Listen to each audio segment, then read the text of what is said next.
আসসালামু আলাইকুম ওয়া রাহমাতুল্লাহি ওয়া বারাকাতুহু। আজকে আপনাদের সম্মুখে আরেকটি ভিডিও ক্লিপ নিয়ে আসলাম যে জিনারা নাকি হাদিসটি মিশকাতুল মাসাবির কিতাবের ভিতরে রয়েছে।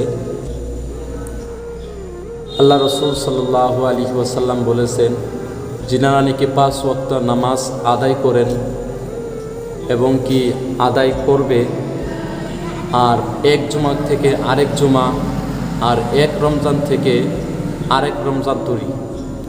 তো এইখানের ভিতরে এইগুলো যারা কাম করবে, তো আল্লাহ রসুল সাল্লাল্লাহু আলাইহি ওয়াসাল্লাম বলেছেন যে এইগুলির মাঝখানে যেগুলো গুনাহ হয়, আল্লাহ রসুল সাল্লাল্লাহু আলাইহি ওয়াসাল্লাম বলেছেন ইদা উজতুনি বাতিল কাবাইর, ওনার এই মাঝখানের গুনাহগুলি, গুনাহে সগীরাগুলি আল্লাহ রসুল বলেছেন আল্লাহ পাক মাফ করে দেন।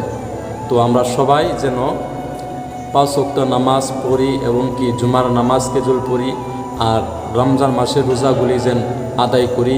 আর আমাদের সম্মুখে আনকরিব রমজান মাস আসতেছে, আমরা সবাই দোয়া করি আল্লাহ পাক যেন আমাদের সকলকে মাহে রমজান মুবারক আমাদের সকলকে যেন নসিব করে। আসসালামু আলাইকুম ওয়া রাহমাতুল্লাহি ওয়া বারাকাতুহু।